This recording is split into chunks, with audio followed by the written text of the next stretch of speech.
Les presento a Heriberto Marín Torres. De entrada, les diré dos cosas sobre él.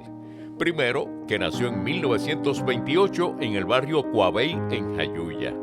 Luego les cuento por qué eso es importante. Y segundo, es el único sobreviviente de un capítulo oculto de nuestra historia. Buenas y santas fue mi saludo inicial. El resto, pura magia. Heriberto, una frase coloquial que tienes que haber escuchado, no sé, de campo, cuando llegaba antes la gente a visitar, buenas y santas. Buenas y santas las tengan todos. Buenas y santas las tengan todos. Exacto, correcto. Buenas y santas, Buenas con y Heriberto santas Marín. todo. Primero que todo, grato de verte muy bien. Estás lleno de energía, te ves saludable, sigues activo, sigues escribiendo. Para ubicar en contexto histórico a las personas que nos están viendo, ¿en qué momento es que tu corazón, tu mente, todo tu cuerpo te dice, yo soy nacionalista? Heriberto jamás pensó que ese instante cambiaría su vida para siempre, porque al amanecer del 30 de octubre de 1950, un joven, Heriberto Marín, sería parte del capítulo oculto de nuestra historia, uno que ni siquiera se enseña en las escuelas. Hace 76 años, miembros del Partido Nacionalista salieron a las calles para declarar la independencia de Puerto Rico mediante una revolución armada dirigida por don Pedro Albizu Campos desde la sede del Partido Nacionalista en el Viejo San Juan. Más allá del grito de lares que nos enseñaron en la escuela, hubo otro grito revolucionario que ha pasado ignorado e inadvertido. Nos referimos al grito de Jayuya. En San Juan, la insurrección de 1950 tuvo dos escenarios principales. La casa que habitaba don Pedro Albizu Campos, ubicada en la calle Sol, esquina Cruz, y la fortaleza, donde habitaba Luis Muñoz Marín, los dos antagonistas históricos de esa época. Además, hubo refriegas en Peñuelas, Ponce, Arecibo, Naranjito, Utuado. Allí activaron la Guardia Nacional Aérea, Mayagüez y sobre todo Jayuya. Específicamente en el barrio Coabey que les mencioné al principio, en la casa de una mujer llamada Blanca Canales, trabajadora social y hermana menor del poeta, político y humorista Nemesio Canales. Fue allí donde Heriberto Marín se hizo nacionalista e inició el camino hacia la insurrección del 50 que cambió su vida y la de los suyos para siempre. Pues mira, cuando la masacre de Ponce, yo era niño, ¿no? Y yo había visto en la casa de Blanca Canales, en una pared, una foto de Nemesio de Canales, el cual era hermano de Blanca. El poeta. El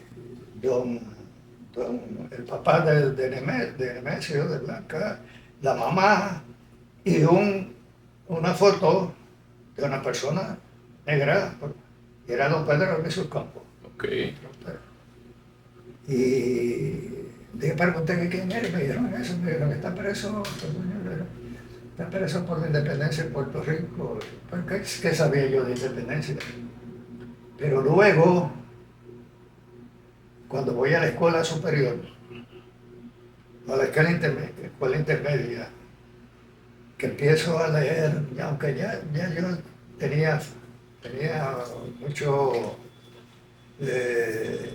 lectura. ¿Sentiste la inquietud a raíz de esa foto que viste de conocer más de la historia? Ahí pues me entero quién era Pachín Marín, quién eran los héroes nacionalistas.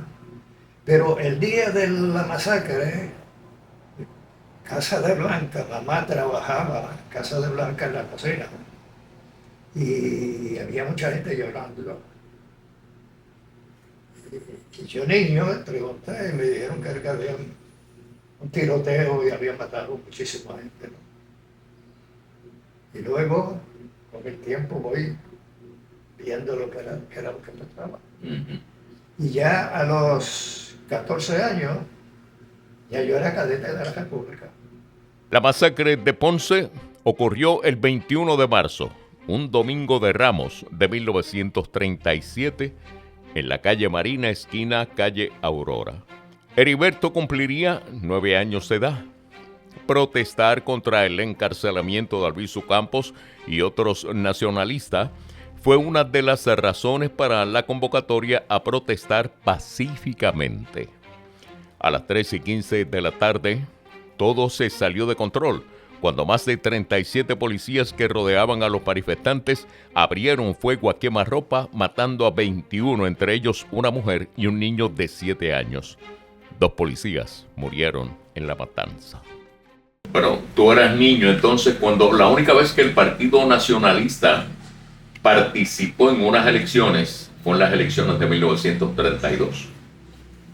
Pero ahí uno, ahí Tú no. Papá era socialista de los de Santiago Iglesias Pantín. Iglesias Pantín, aquellos del Hacho. Claro. Dice la historia, y en una ocasión creo haber tenido en mi poder un acta en la cual Muñoz Marín había votado por don Pedro Albizu Campos. Cuando don Pedro fue candidato a senador. A senador. Ajá. Imagínate, si ahora se roban las elecciones, imagínate tú, en aquel tiempo en que no había gente para defender los votos de don Pedro. Claro. Y don Pedro sacó menos de 10.000 votos, aunque para entonces eran como 500.000 personas las que votaban. Que porcentualmente pues era significativo. Exacto, sí. ¿Qué edad tú tenías cuando la revuelta nacionalista del 30 de octubre de 1950? Yo iba para 21 años. Ajá. ¿Qué pasó ese día?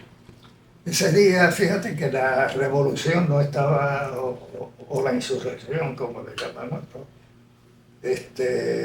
no estaba preparado. O sea, yo le estaba contando al compañero que la revolución como tal era para más adelante, por ahí como para el 52. Se está planificando para el 52, sí. Pero ocurrieron unos hechos que, digamos, precipitaron. Precipitó el que la periodista Ruth Reynolds, estadounidense ella, era una pacifista norteamericana, muy amiga de don Pedro, estaba en Puerto Rico y estaba en un restaurante en San Juan. Y había un grupo de oficiales de la policía. Como la vieron americana, se pensaron de que no entendía español. Y estaban hablando de que iban a matar a don Pedro en el centenario, no, en el aniversario del general Valero en Fajardo. Ajá. Y ella se lo comunicó a don Pedro. Y con las pocas personas que podían comunicarse, aparecieron un paquetón porque Puerto Rico era un nido de nacionalistas en esas áreas del este y del centro. Y no pasó nada en la actividad. Pero el carro que venía siguiendo a don Pedro, protegiéndolo. La escolta que tenía don Pedro cuando terminó la actividad en Fajardo. Exacto. Y era de noche. Ahí no pasó, no sucedió nada. Y don Pedro más retó que se iban a matar. Que era el momento, ¿no? Que posiblemente, mientras eso pasaba allá, si a él le pasaba algo, le iba a pasar algo acá, al gobernador. Pero... Explícame, perdóname, aclárame eso, ¿cómo fue? Don Pedro hizo público que su vida... eso lo dijo... En Fajardo. Dijo, ¿y si atentan contra mí? Exacto, sí, va a pasar algo también, porque tenía su gente también preparada. Ok. Ya yo le estaba diciendo a él que en el 49, por ahí, don Pedro había mandado a Isabelita Freire, Ajá. esposa de Mato Paoli. Muñoz estaba de visita en Washington y quien estaba de gobernador interino era Hegel Polanco. Vicente Hegel Polanco. Exacto, sí. Y entonces don Pedro, Hegel siempre se pasaba diciendo de que el día que don Pedro lo necesitara, él estaba ahí. Y don Pedro lo aprovechó y mandó a Isabelita, le dio una bandera de Puerto Rico y una victoria. Y que fortalecerle a Hegel, y este es el momento de proclamar la República. Isabelita nos contaba que ella no sabía cómo, porque él se puso blanco, ¿no?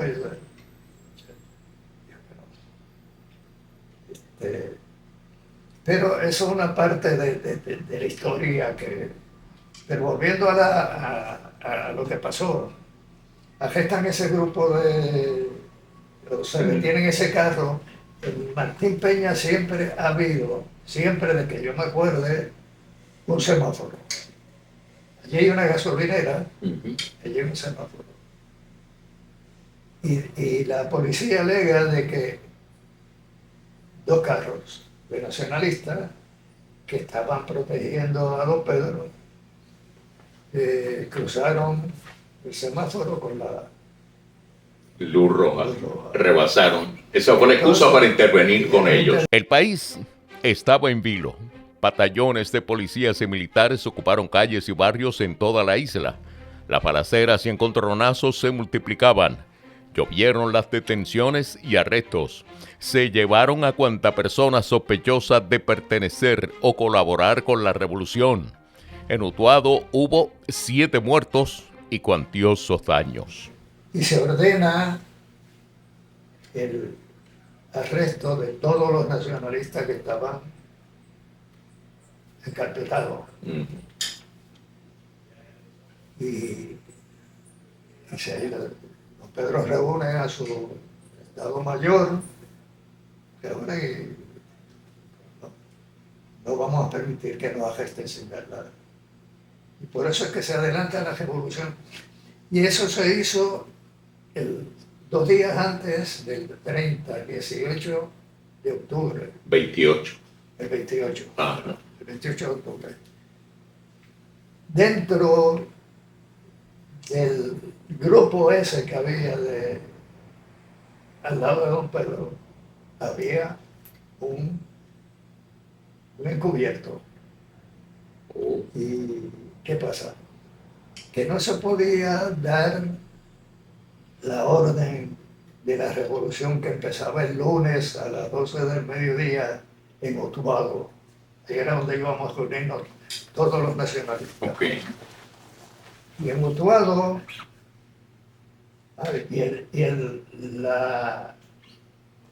el poder comunicarse en la isla era imposible porque era el teléfono de clavija. Y que primero para tú llamar de Jayuya a Ponce había que comunicarse primero con adjuntas.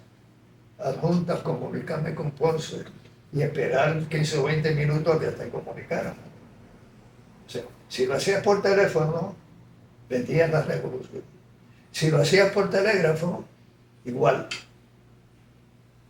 Y como no estaba preparada la revolución como tal, que hubiera algo que pudiera en algún momento decir, mira, va a haber esto, pues solamente pudieron comunicarse con pocos pueblos. De ahí que solamente 8 pueblos participaron. Juan Janca Hernández, que era el barbero de don Pedro, el que iba a recortarlo a Jayuya, ¿no? Fue quien llevó a Jayuya el sábado, fue quien llevó la orden a Blanca. Y Blanca reunió a Elio Torresola y a Carlos Irizarry, eran los comandantes nuestros, para que el lunes por la mañana contactaran a todos los nacionalistas del barrio y le dijeran que había una reunión a las 10 de la mañana en Casa de Blanca. En Coabey. En Coabey. Y fueron. Yo estaba, esa mañana yo estaba en el pueblo. Yo no estaba en el pueblo. Se reunieron un grupo y Blanca le dijo lo que había. Si estaban dispuestos a... Dijeron que sí, todos. Nadie se negó. Y le hicieron juramento, les sacó la bandera de Puerto Rico y juramentaron. Venían los carros de nacionalistas, los carros. Y en el primero le pregunto que para dónde iba y me dijo, vamos a tomar el pueblo. Muy bien. No, se había quedado en que no se iba a pelear contra la policía, a menos que ellos, porque en los pueblos pequeños todos nos conocíamos. Los hijos de los policías eran nuestros amigos. La policía, fue lamentable, una revolución es lamentable siempre, por más honrosa que sea. Y se quedó de que se rodeara el cuartel.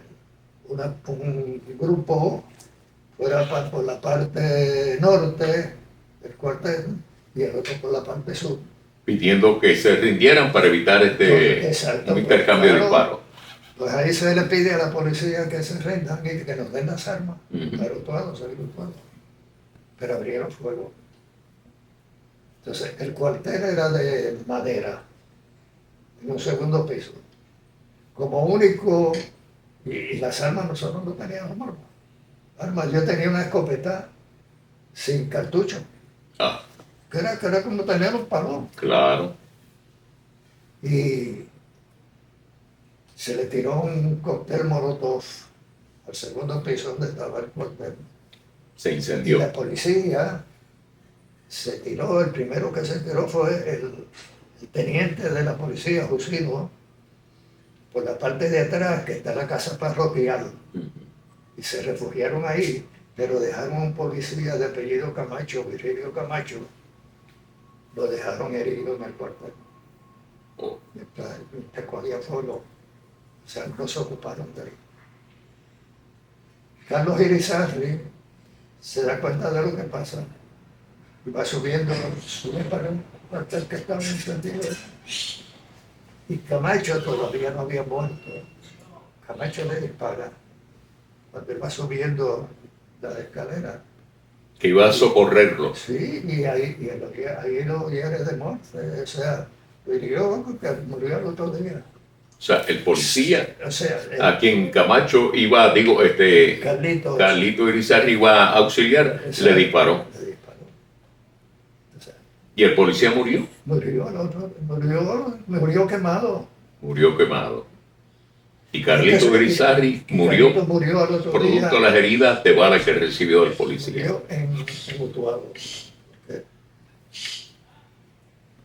Para nosotros fue doloroso, porque no pensábamos de que pasara eso. No estábamos tampoco, no éramos enemigos de nadie. En medio de la refriega, la única mujer que tuvo una participación activa, Blanca Canales, se dispuso a cumplir las dos tareas que tenía a su cargo: cortar las líneas de teléfono en Jayuya e izar la bandera de Puerto Rico para proclamar la República. No podía perder tiempo. Los acontecimientos ocurrían a gran velocidad. Subió al segundo nivel de la farmacia Guillermo Hernández en el casco urbano de Jayuya y allí levantó la bandera de Puerto Rico y proclamó la República. No estaba sola. El destino quiso que la acompañara Heriberto Marín Torres. Primero Lares y luego aquel día se producía el grito de Jayuya. Volviendo a la toma del pueblo, sabemos que tú ayudaste a Blanca Canales a enarbolar la bandera de Puerto Rico. Explícame eso. Bueno, mira, cuando vienen a Carlos Irizarry, entonces él y otros Resoles, el otro comandante, se hace cargo de todo. Y Elio me dice, Heriberto, vete a buscar a Blanca donde quiera que esté. Blanca había primero ido al correo, digo, al teléfono y al telégrafo tratando de comunicarlo.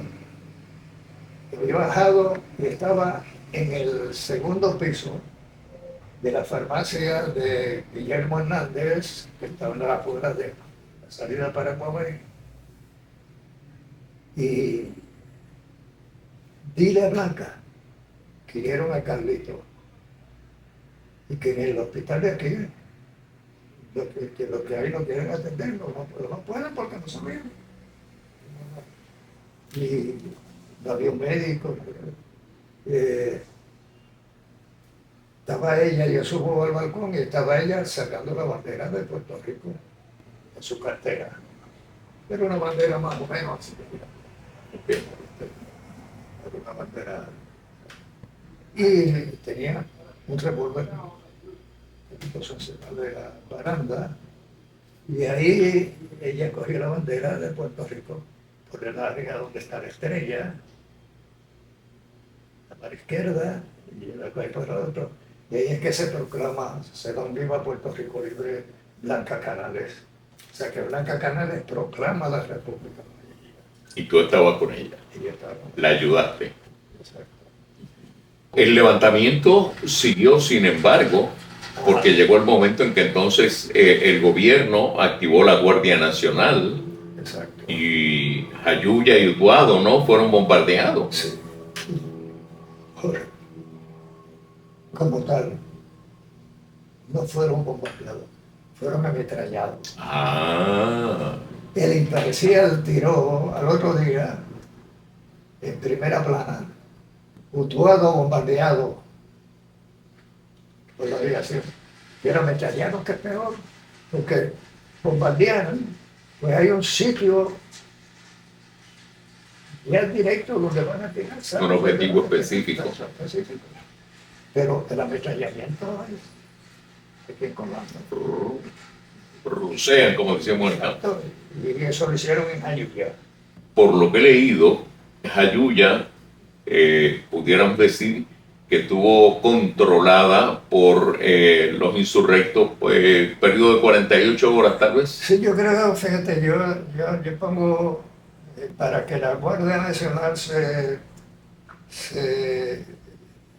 lograra, porque había un miedo tremendo de entrar, porque decían la prensa, la radio, que había 300 nacionalistas en las calles de Jayuya, armados, como dicen, hasta los dientes, y 300 más en los montes.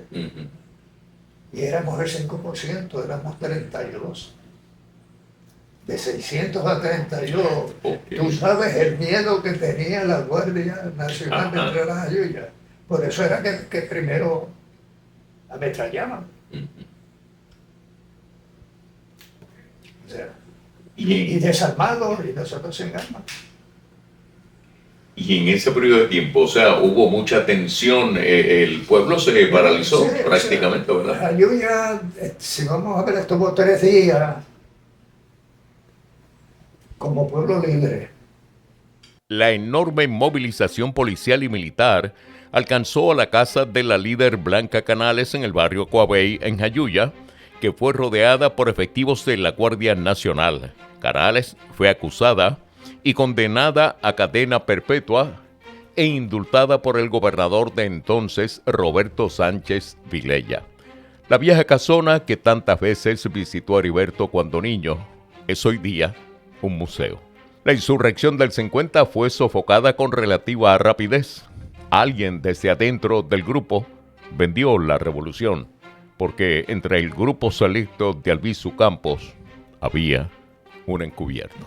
Jayuya fue territorio libre hasta que la Guardia Nacional llegó y empezó a ametrallar. Primero, después entraron, luego en Coabey ametrallaron primero, tiraron morteros y entraron a Coabey y ya nosotros no teníamos nada.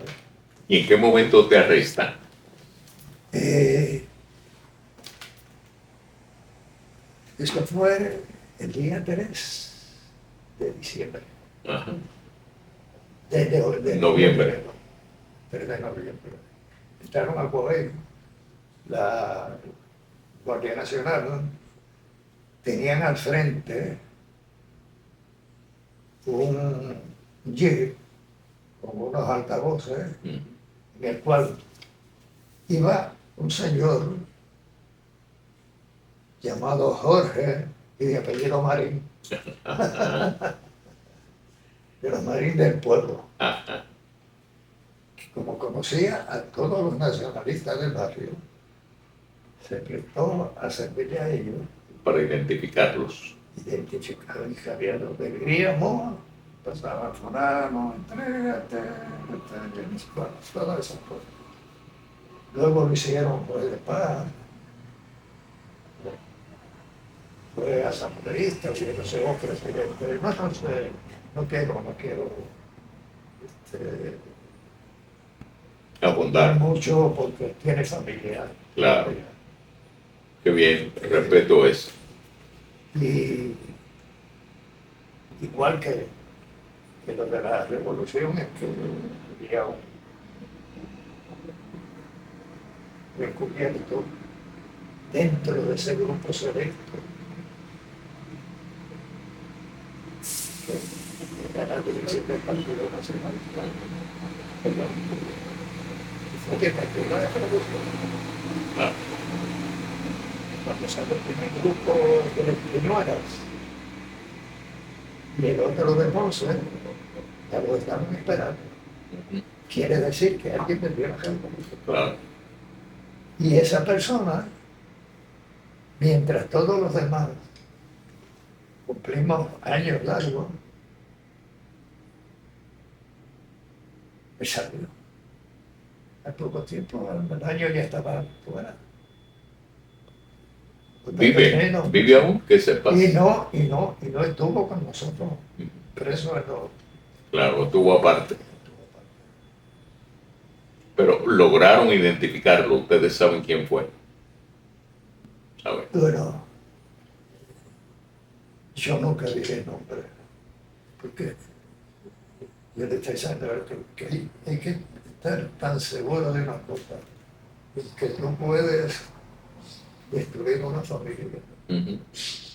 y si no puedes, Claro, y destruyes esa familia, claro.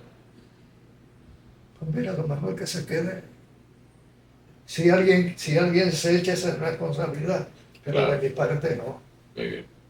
de mi parte no. El día que fue ese vehículo con los altavoces y Jorge Marín llamando, ahí fue que te arrestaron. Ahí fue, de ahí agitaron a todo el grupo, un grupo que estaba en un cañaveral que había cerca de los terrenos de Blanca Canales. Y te arrestaron, ¿y a dónde te llevaron? ¿Qué pasó Nos después? llevaron precisamente donde se proclamó la República, Ujú. en la terraza. Ahí nos llevaron bajo una lluvia y el problema es que arrestaron a todo el mundo. Si hay fotos, me parecen niños descansan, señoras ancianas con las manos, como hacían en Vietnam, en Corea, que era el tiempo de Corea. Pero primero de Jayuya los reúnen y los llevan a Arecibo. No, eso fue. De Jayuya, como a las 4 de la mañana del día 3 De noviembre. de noviembre, ya para el 4, llegaron una guagua de la Star, ¿cómo se llama eso? Y nos trajeron para San Juan. Teníamos que venir con un brazo en la cabeza. Ajá. A los 15 minutos de tú tener el brazo aquí, el brazo te pesa como una... Ujú. Llega un momento en que bajamos los brazos todos. Y los guardias nacionales rápido, ¿sabes? Y pues no se preocupan, ¿no? Estamos cansados. Al otro día o a los 2 días apareció una guagua y nos trasladó aquí a la princesa. En el techo de la Princesa había dos construcciones de madera que le llamaban la escuelita.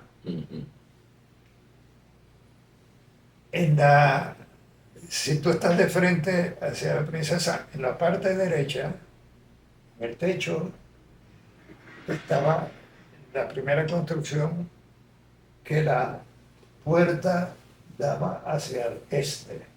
Ahí estaba don Pedro con todo el liderato grande. En el otro, a la izquierda, estábamos nosotros y la puerta daba hacia el oeste. Entonces que no podíamos ver, ¿no? Y como era un poco retirado. Estaban asignados. Los compañeros que fueron heridos en Utuado, que sobrevivieron a la masacre de Utuado, que dormían en el piso por la mañana, amanecían pegados a la sangre del pequeño. Eso fue cruel, bien cruel. Y luego en la Princesa estuvimos hasta el mes, a finales de mayo, en que nos trasladan a Arecibo de nuevo para los juicios. En los juicios, que nos echan perpetua a todos los de Jayuya, a los de Utuado y a los de Arecibo. Después que nos sentencian, nos trasladan al Oso Blanco.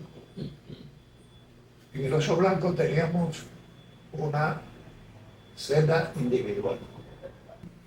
La sentencia, tú fuiste sentenciado a cadena perpetua, más 45 años también por otro. O sea, esas cosas que son increíbles. Okay.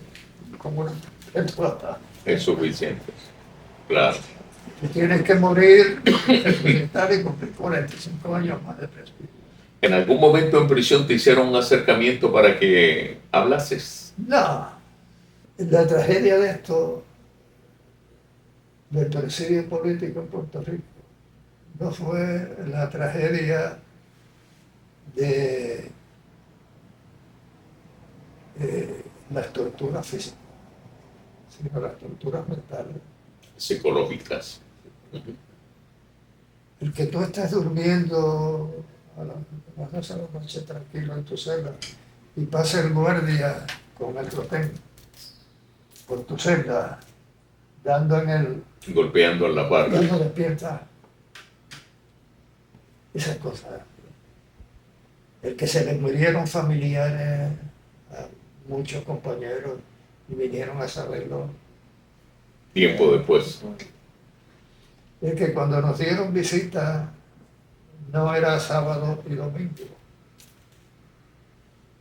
¿Por qué? Uno dice, ¿por qué? Porque si faltaban al trabajo familiar un día, se lo descontaban. Y descontarle un día de trabajo en ese tiempo sería $1 o algo así. Era un dineral para... Claro. Entonces lo daban en semana. O sea, tienen visita por 10 semanas. Entonces, si falto al trabajo, me penalizan. Claro.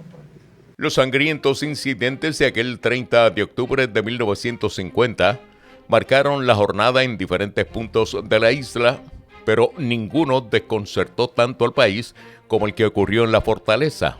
El objetivo de los atacantes era el gobernador Luis Muñoz Marín. Lo querían asesinar o secuestrar. A eso del mediodía, 5 nacionalistas irrumpieron en la fortaleza a bordo de un vehículo marca Plymouth color verde de 1946. A bordo viajaban Raimundo Díaz Pacheco, Manuel Torres Medina, Roberto Acevedo Quiñones, Domingo Hiraldo Resto y Gregorio Goyito Hernández Rivera. Todos fueron acribillados por la policía.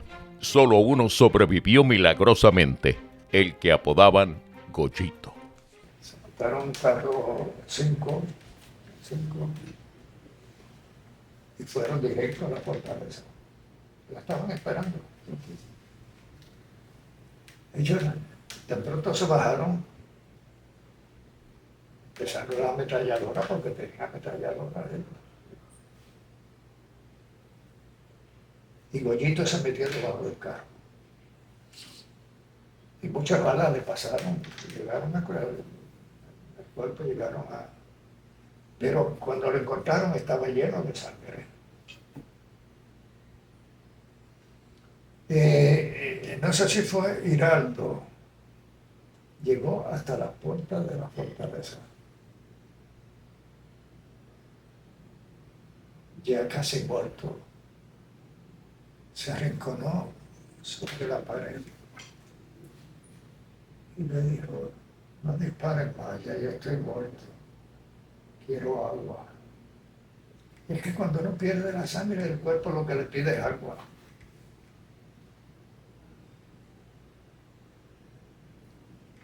Y lo que le dieron fue metralla. Lo acabaron de matar. Decía Goyito que que eran tan valientes esos cuatro. Tan valientes porque no era fácil saber que estaban esperando los que los iban a matar.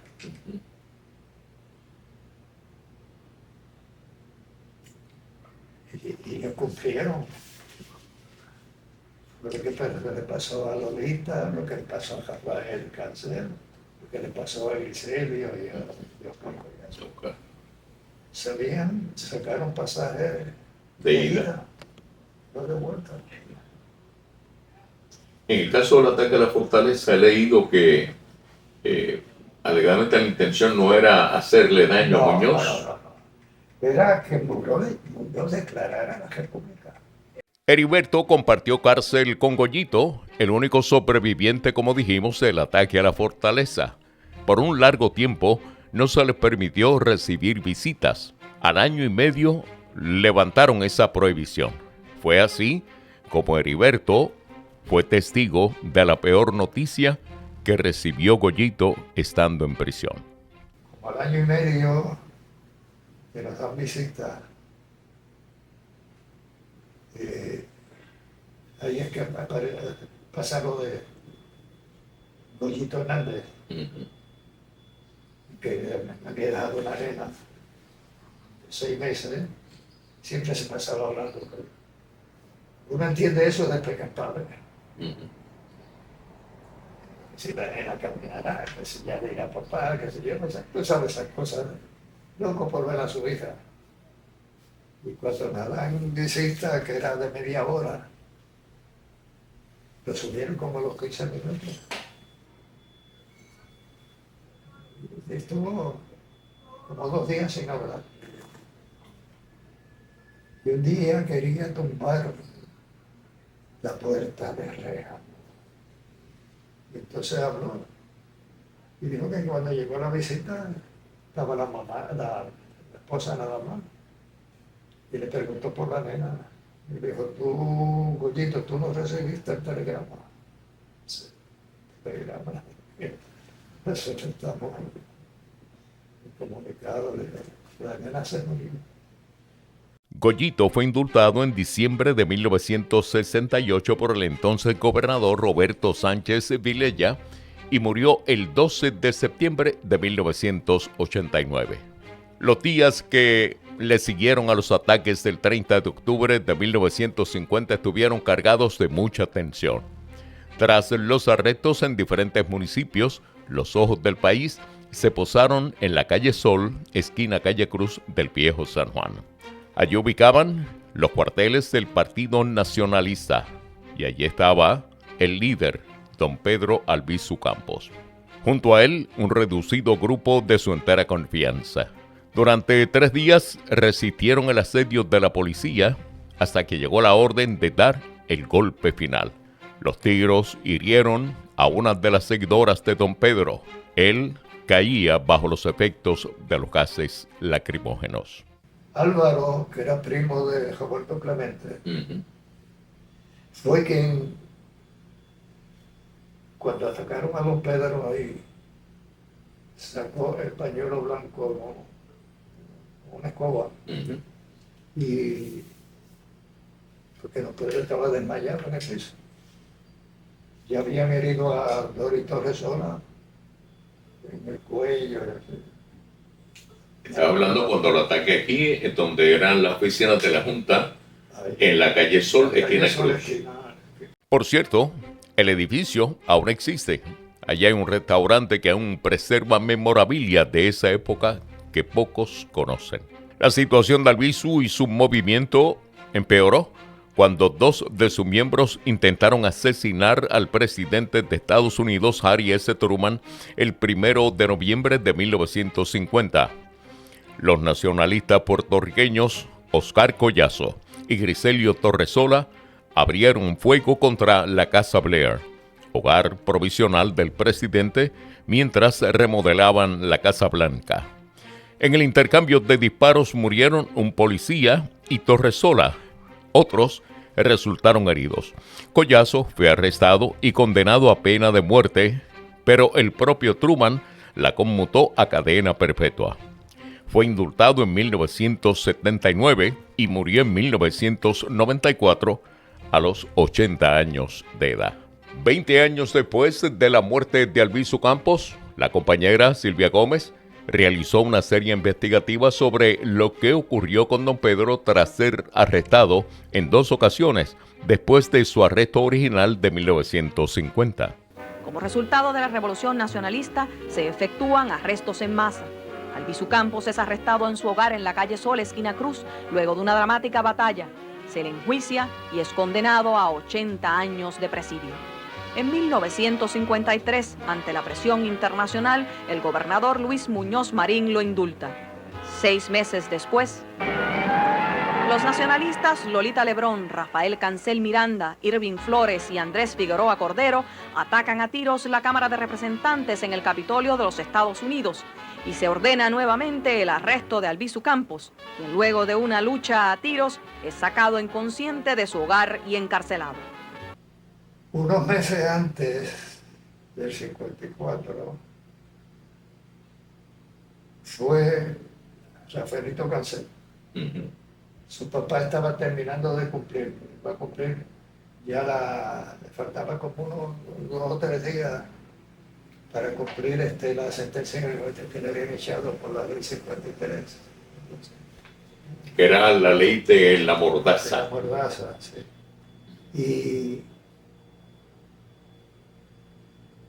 Y había ido Rafaelito, había ido a despedirse de él, porque él se iba para Estados Unidos. Y a mí, en el grupo, me tocó ir a la celda de él, a don Jafa, que ya tenía los poquitos que iba a llevarse cogido, decirle que Rafaelito, que había estado unos meses antes, y yo me lo había encontrado en la visita, había sido participante en el director del Congreso. Okay. Y él estaba sentado y se levantó del camastro y decía, si mi hijo participó ahí, estaba cumpliendo con su deber. En 1956, el líder nacionalista sufre una trombosis en la cárcel y es trasladado al Hospital Presbiteriano, donde permanece hasta 1964, cuando lo indultan por segunda vez. Unos meses después, el 21 de abril de 1965, Pedro Albizu Campos muere. Al morir Pedro Albizu Campos, independentistas de todos los matices ofrecieron una solidaria demostración de duelo que ha sido interpretada como una instintiva afirmación de unidad de las fuerzas que propugnan la independencia. La muerte borró las discrepancias y el pueblo independentista, que en su mayor parte repudió la violencia, rindió tributo así al sacrificio de una vida puesta al servicio de la idea de la patria. En la denuncia que elevara en 1952 el Partido Nacionalista a la Organización de Estados Americanos sobre las torturas a los presos nacionalistas, hay notas de Pedro Albizu Campos describiendo lo que él sostenía le estaban haciendo en su celda de la Princesa. me di cuenta de que era víctima de un experimento electrónico llevado a cabo por las Fuerzas Armadas de los Estados Unidos. El experimento electrónico se fue desarrollando con rayos, emanaciones y proyecciones lumínicas. Ya tú habías sido indultado. No, no, eso fue en el 57. Ah, muy bien. El lunes, ya a las 8 de la mañana estaban buscando. Antes de las 8. Que ya de las 8 en adelante ya yo era preso. Uh-huh. Yo tenía que salir antes de las 8. Pero cruzar aquel patio que era como 3 o 4 veces más grande que este. Y en el centro había una garita con un guardia y una ametralladora. Uh-huh. Al lado, hacia el este, estaba la sección nacionalista, dos secciones grandes. Y yo pasaba por el centro de ese patio. Y de cada celda salió una mano.